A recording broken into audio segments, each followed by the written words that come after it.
Boa noite a todos, boa noite àqueles que nos assistirão depois do YouTube. Nós somos o Grupo Espírita Irmãos de Francisco e hoje nós trouxemos o tema A Parábola do Semeador.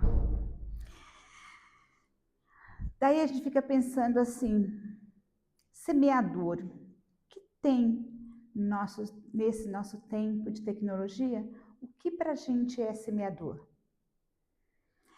Eu, em criança, meu pai era lavrador, e eu via que o semeador, ele tinha que fazer um trabalho danado antes de lançar a semente. Então, a terra era tratada manualmente ou puxada por animal, e era colocado produtos para que realmente o que plantasse fosse dado em grande quantidade após a planta adulta, e que isso era um trabalho árduo.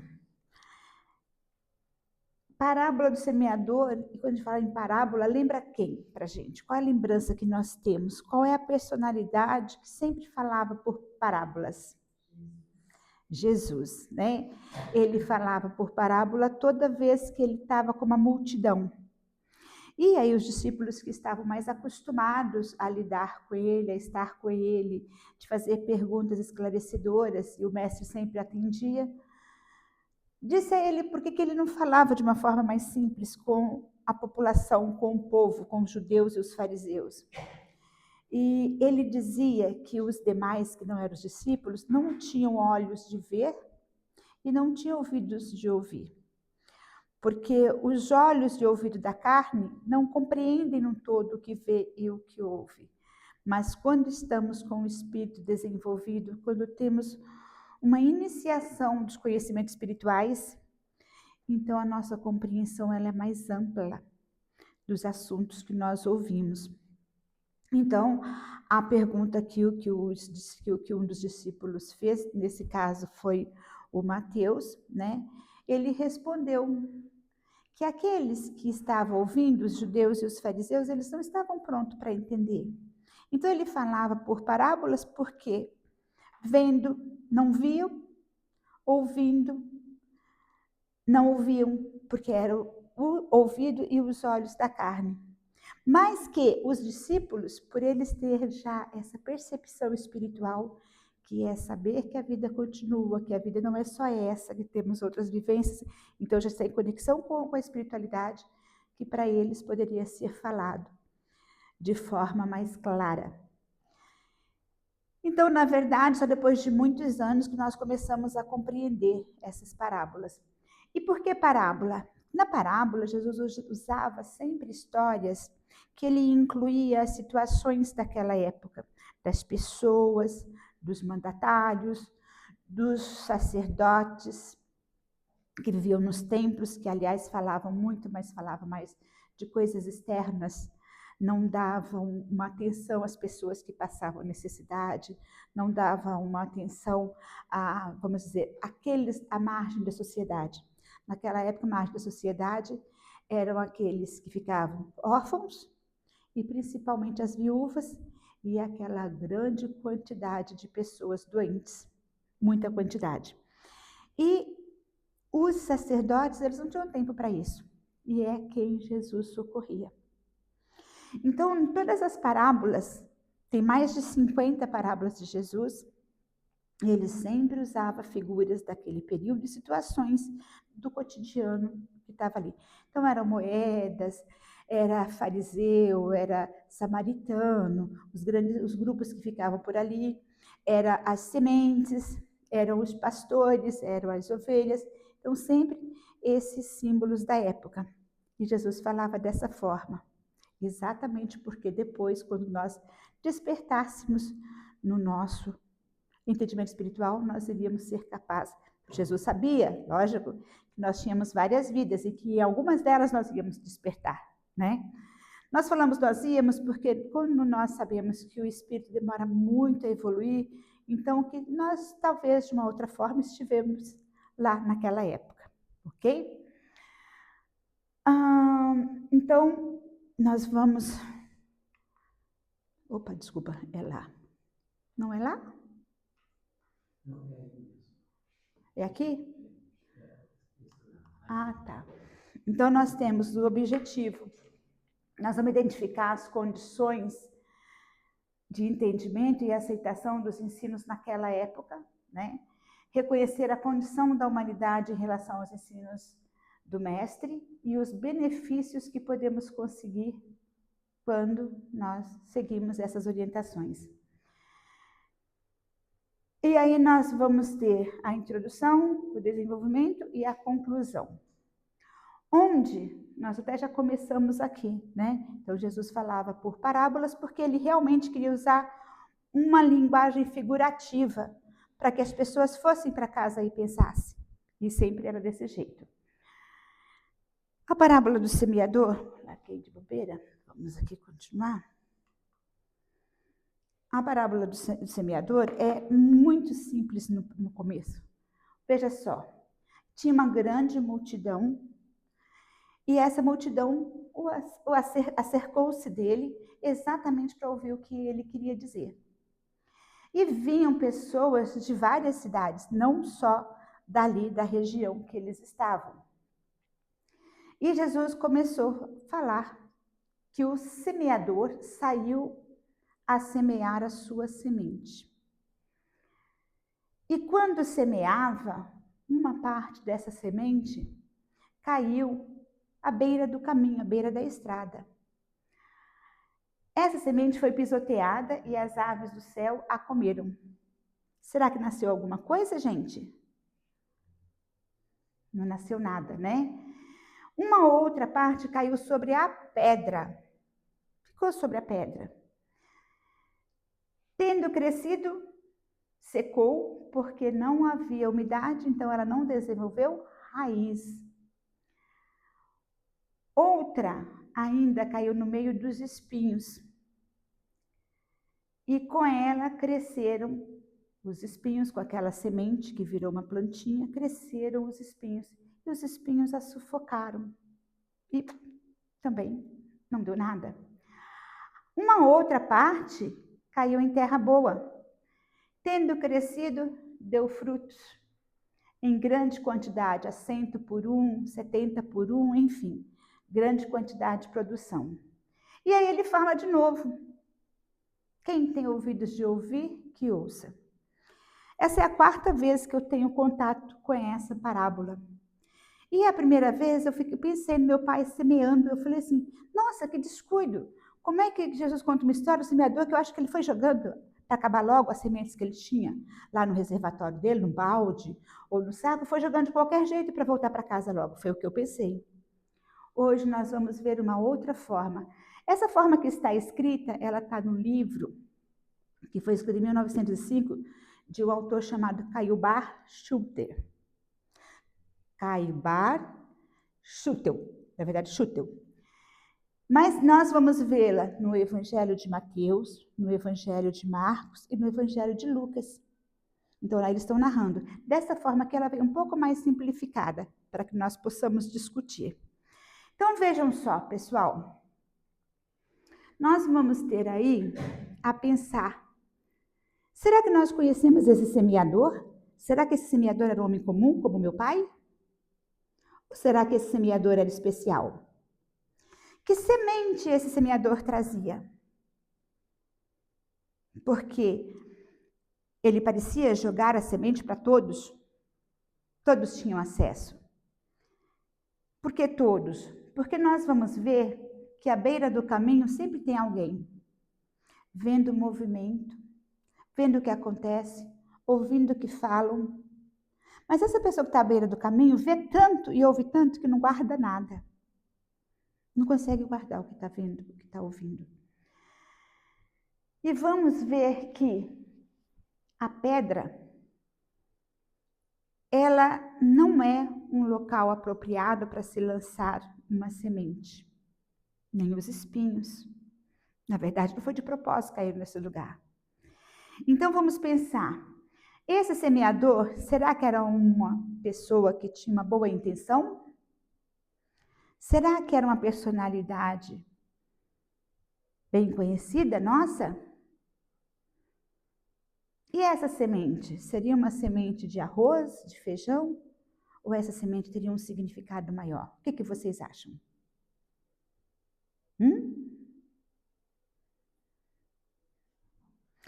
Esse semeador é Jesus, é o mestre, nosso mestre amado. A semente é a palavra de Deus, que está sendo semeada desde os tempos dos profetas.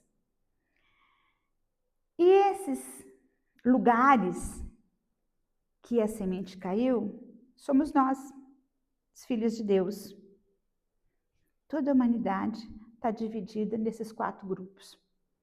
Então, nós temos uma porção da humanidade, desse orbe, da Terra, que tem contato com as palavras de Deus.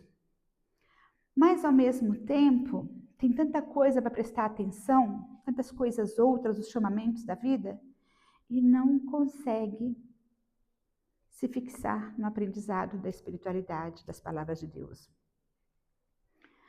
Mas ela ouviu e gostou do que ouviu, gostou do que o semeador trouxe, gostou das palavras que Jesus trouxe. Jesus falava, o meu pai, né? O meu pai que está no céu. Mas se perderam com as coisas que estavam pelo caminho. Inclusive, essa pessoa ouviu de bom grado. Sabe quem fica sempre no nosso caminho? Aqueles conselhos ruins que nós ouvimos dos nossos irmãozinhos que não querem que nós vamos para frente. Nós pensamos em melhorar, pensamos em refazer as nossas questões íntimas, melhorar internamente para sermos mais felizes. E aí vem umas palavras, uns conselhos, uns pensamentos, são os nossos obsessores espirituais, mas podem ser também os amigos que não querem que a gente mude.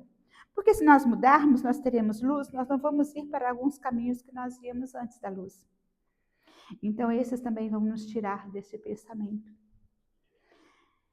E esses obsessores, eles estão pelo caminho na nossa vida.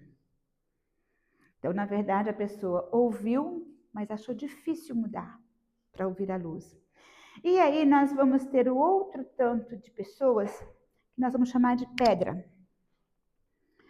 Essa porção do grupo que chama pedra, elas também ouvem as palavras de Jesus.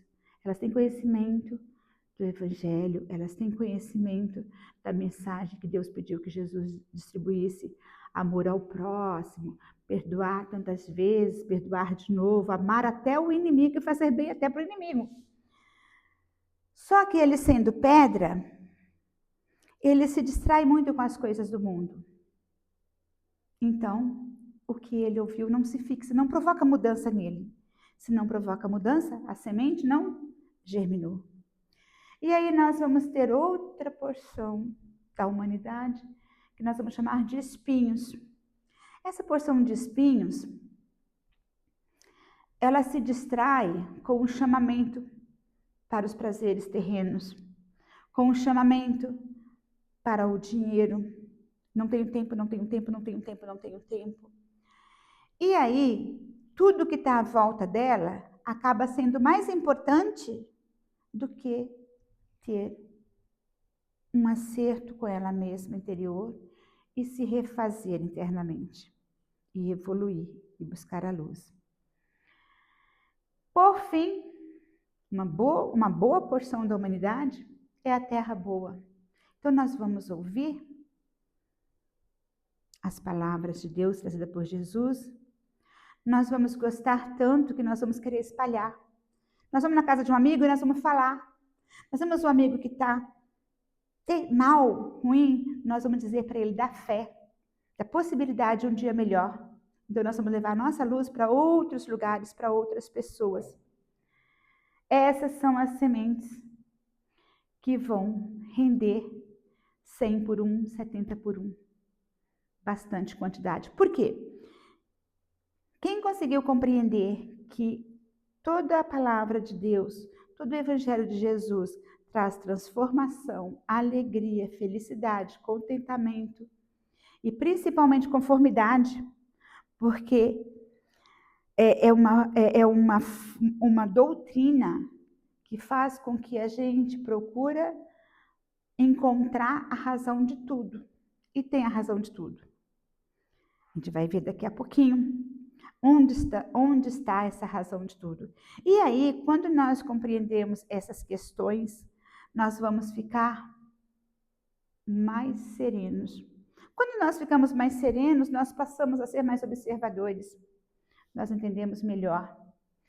E aí Jesus fala também num determinado momento com os discípulos dele, que ele fala assim,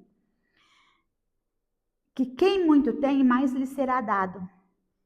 Mas quem tem pouco, esse pouco lhe será tirado. Em relação também a esse entendimento. A compreensão da palavra de Deus. Por quê? Olha, se eu tenho um pouco de entendimento espiritual, eu tenho já uma semente plantada da fé, a cada perturbação que ocorrer na minha vida, eu vou procurar formas de sair dela. Eu não vou me encontrar, eu e todo mundo, tá, gente? Que é a terra boa, todas as pessoas. Nós não vamos deixar que coisas nos derrubem sem que nós lutamos. Nós não vamos vencer todas as paradas. Nós não vamos vencer todas as dificuldades. Mas nós vamos estar preparados para lutar e se não vencermos, nós vamos recomeçar no outro caminho. O Evangelho de Jesus é isso. Fé, que deve ser cada vez mais aquecida para ficar mais fortalecida. Um pouco de boa vontade. Porque sem boa vontade, eu não vou lutar. Eu vou ficar ali. E quando nós perdemos a vontade de lutar, o pouco que nós tínhamos, nós acabamos perdendo. Quando Jesus fala, a quem muito tem, mais será dado. E a quem pouco tem, até o pouco que tem lhe será tirado. Porque a nossa vida, ela é feita de batalhas constantes. Não existe ninguém que passa pela vida de forma tranquila. Não tem como. E daí... Opa, para cá. E daí nós vamos ver que a semente, que agora a gente sabe que é a palavra de Deus, trazida pelo semeador, que é Jesus, ela é a lei de amor e ela abrange a religião, a ciência, a filosofia, a moral e os profetas. Quais os profetas? Jesus falava de Elias, de Isaías, de outros tantos, inclusive muito de Moisés. Todos eles falavam que em algum momento iria haver um Messias e esse Messias ia libertar Israel, que foi invadido por várias e várias civilizações. Os romanos não foram os primeiros, tinham tido muitos. Então, essa religião, ciência, filosofia, moral e os profetas estão na doutrina. Quando nós vamos ler, nos aprofundar na doutrina, nós vamos ver que fala-se dos filósofos de 3 séculos antes de Cristo, fala de Moisés de 1500 antes de Cristo, fala de Abraão, de vários profetas. Todos eles já preparando o caminho da humanidade para o momento que Jesus fosse aparecer. Só que ninguém sabia qual era esse momento. Então, baseado em tudo isso, nessa lei do amor, nós temos que o principal que preconiza a doutrina espírita, amar a Deus e fazer todo o bem possível. Tudo bem até para quem nos quer mal.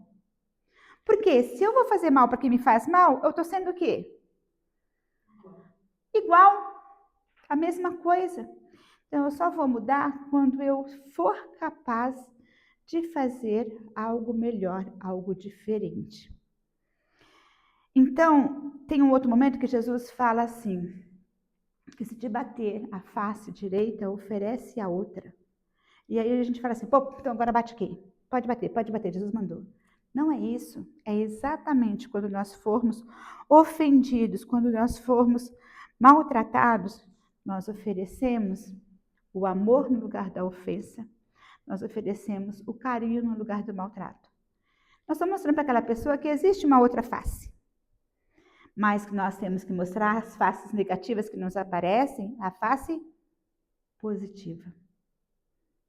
É essa que nós devemos mostrar para o mundo todo, na vida toda. E assim nós vamos fazendo o quê? Nós vamos conhecendo os outros. Diz que a parábola do semeador, ela é a parábola de todas as parábolas, porque ela nos permite isso. Ela nos permite conviver, conhecer as pessoas todas, nos diferentes lugares que nós estamos, e distinguir em qual estágio elas estão. Em qual estágio moral, inclusive, ou de religiosidade, mas é muito difícil nós praticarmos religiosidade, nós normalmente demoramos muito. Então, como nós vemos como a pessoa se comporta, como nós nos comportamos, nós vamos estar vendo o proceder da pessoa, nós estamos indo para o lado moral. E aí, gente, não fica só nisso.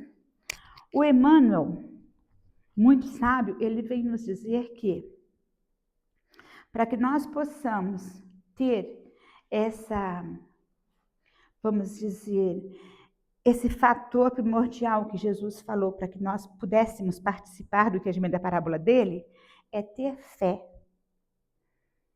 ter um conhecimento espiritual e boa vontade. E Emmanuel fala o seguinte para a gente, no livro Vinha de Luz. Vou ler um pedacinho só, tá? Ele fala assim, em relação à fé. Os cuidados deste mundo, os enganos das riquezas, as ambições de outras coisas, entram na nossa vida e sufocam a palavra de Jesus, que fica infrutífera. E ele fala mais. A árvore da fé é uma árvore viva, mas ela não cresce no coração de forma milagrosa. A gente não nasce cheio de fé. Nossa, eu vou vencer tudo, porque eu sou capaz, que não sei o que, se eu não vencer, eu vou me revestir de coragem, eu vou continuar a luta, eu vou lutar de outra forma. Não, ele fala o seguinte, o Criador, que é Deus, dá tudo, dá todas as possibilidades para nós. Nós nascemos com muitas possibilidades de buscar o reforço de um amigo, do nosso mentor espiritual, de alguém que a gente confia na família, nas nossas amizades, de grupo religioso e dos nossos bens interiores. Só que nós esquecemos de olhar para a gente, nós só olhamos para fora. Então ele fala assim, o Emmanuel fala isso no livro Vinha de Luz. Qualquer planta útil reclama especial atenção no desenvolvimento. Então veja só, a fé que nós temos e a força de vontade para ela nascer, nós precisamos de trabalho, proteção a essa planta, fé e força de vontade, auxílio e defesa. A nossa plantinha fé e boa vontade, ela vai ter que ser estacada. Sabe quando uma planta está crescendo, ela cresce torta? Nós temos que pôr um cabo de vassoura para que ela fique firme e ela vai ser uma planta mais forte, porque a raiz dela para de balançar com o vento. A raiz ficando firme, a planta vai ficar mais vigorosa, porque ela vai se fixar no solo. Então, o Emmanuel fala isso. Nós vamos precisar estacar, pôr estaca, pôr adubo, vigiar. O que é vigiar? Tomar cuidado com as coisas que nós ouvimos, tomar cuidado com muitos nossos comportamentos, para que nós possamos ter a nossa fé desenvolvendo. Nós vamos, inclusive, começar a observar outros exemplos ao nosso entorno e vamos verificar os diferentes tipos de terra que tem à nossa volta. Uns vão servir de exemplo para a gente seguir, outros vão servir de exemplo para a gente fugir, não fazer igual. Você viu que foi uma caminhada que não deu certo? Você nem precisa trilhar, você sai dela. O que vai fazer isso? É a sua fé, porque você vai ter força. A sua boa vontade em mudar é muito difícil. Porque quando nós falamos de ouvir o Evangelho, ele realmente vai mexer conosco lá por dentro e vai provocar no nosso ser uma grande mudança. Então, Emmanuel continua falando assim: com esses cuidados, o vegetal precioso atinge os fins que se destina. Gente, qual é a importância da fé na vida de uma pessoa?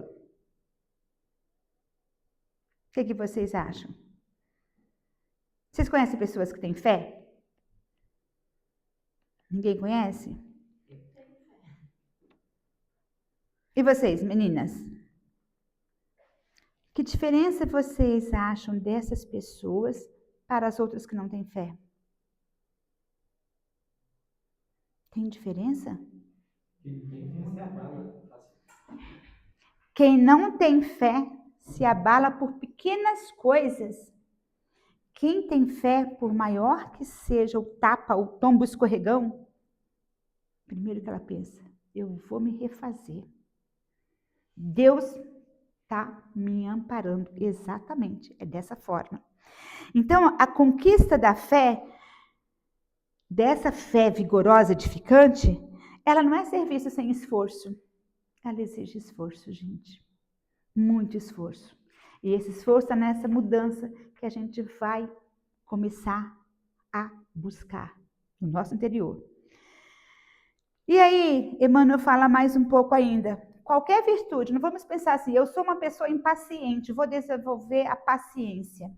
Eu sou intolerante, vou tolerar mais. Eu sou briguenta, eu vou brigar menos. Então ele fala assim que toda virtude, qualquer tipo de virtude que nós estamos pensando em construir no nosso mundo interior, exige um desdobramento e nós vamos nos fazer, nesse caso, engenheiro, orientador, arquiteto, operário de nós mesmos. Olha, nós queremos fazer uma grande mudança. Eu sou brava, quero ser menos brava.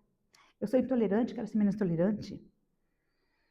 Então, isso exige que nós tenhamos uma orientação para as nossas ações. Nós vamos pensar como é que nós vamos agir a partir de então. Nós vamos ser engenheiro e nós vamos passar a agir de forma diferente, fazer ações diferentes, nós vamos ser o operário de nós mesmos. Então, nós temos aí já um caminho. Só que tem o seguinte, tem umas dificuldades que aparecem também, Emmanuel fala delas. Às vezes, um mentor nosso pode ser o amigo que fala assim, puxa, vou ajudar você a arrumar um emprego e tal, você está com dificuldade, e eu conheço algumas pessoas, e arruma um emprego para você.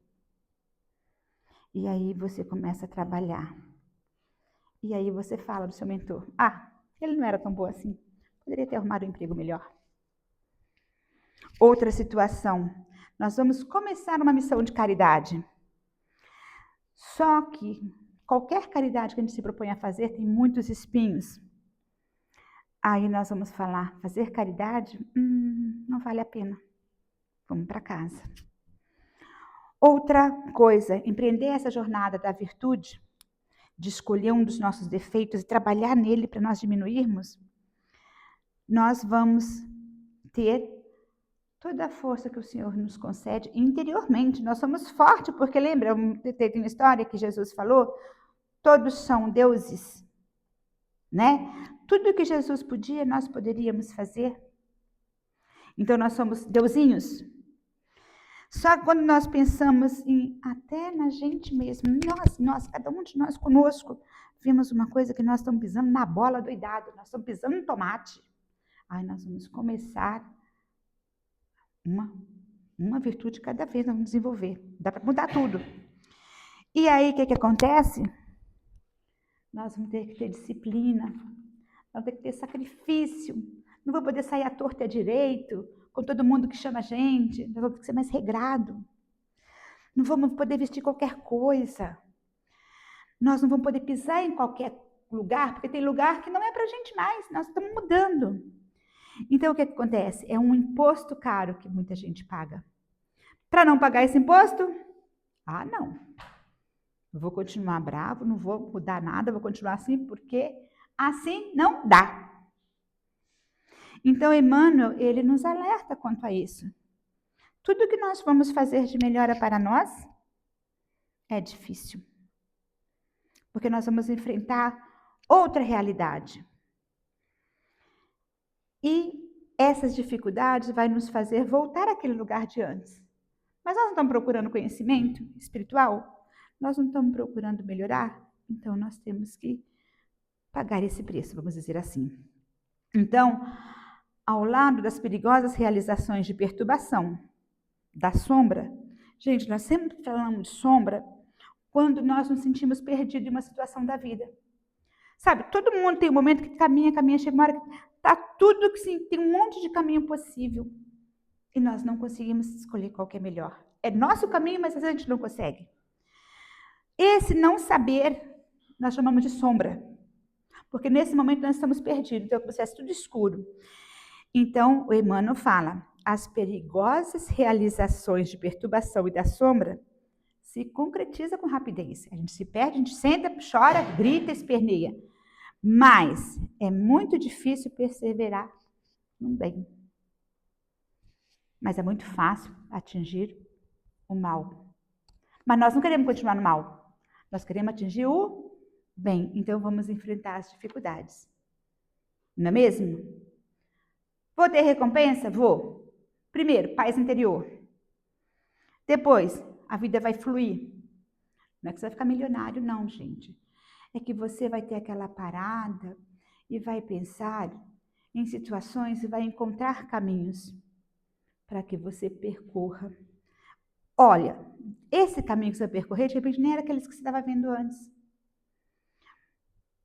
Você está mudando. E aí, no outro livro, Emmanuel fala de mais uma outra coisinha. O livro chama-se Religião dos Espíritos. Esse livro foi escrito em 1959, em reuniões públicas do Centro Espírita de Francisco de Assis. E ao final das sessões, Emmanuel editando um capítulo por vez. Eles trabalhavam 2 vezes por semana. E aí, Emmanuel nos deixa 2 lições dessas para juntar com a parábola do semeador, para nós termos mais luz, mais claridade. Essas 2 lições falam do materialismo e materialista. Você sabe que tem várias correntes que puxam as pessoas de forma de pensar. O materialismo é a ciência que diz que nós devemos viver do prazer, tudo que é mais fácil, o carro mais veloz, mais novo, a casa melhor, buscar um melhor salário. Quando for escolher uma profissão, escolher uma que ganhe bem, não uma que goste. Enfim, tudo para o bem-estar. O bem-estar material, não é o bem-estar emocional ou espiritual. Esse é o materialismo.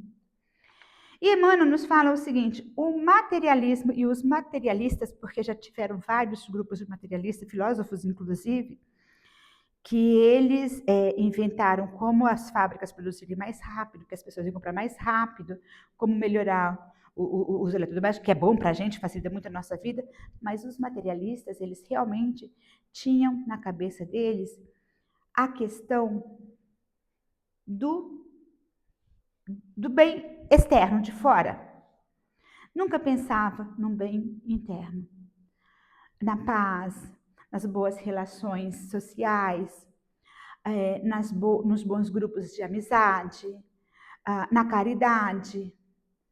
Então, o Emmanuel faz um alerta para nós, que o materialismo, ele nos afasta dessa fé, que é uma fé de profundidade, de raiz, nos afasta da força de vontade, e aí nós não conseguimos evoluir no caminho espiritual que nós estamos procurando.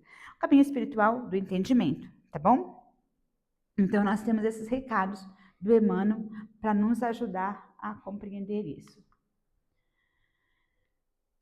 E aí nós vamos ter a nossa conclusão. Olha só. Será que o que está aí é o que nós entendemos de hoje, da parábola? Vejam e pensem um pouquinho.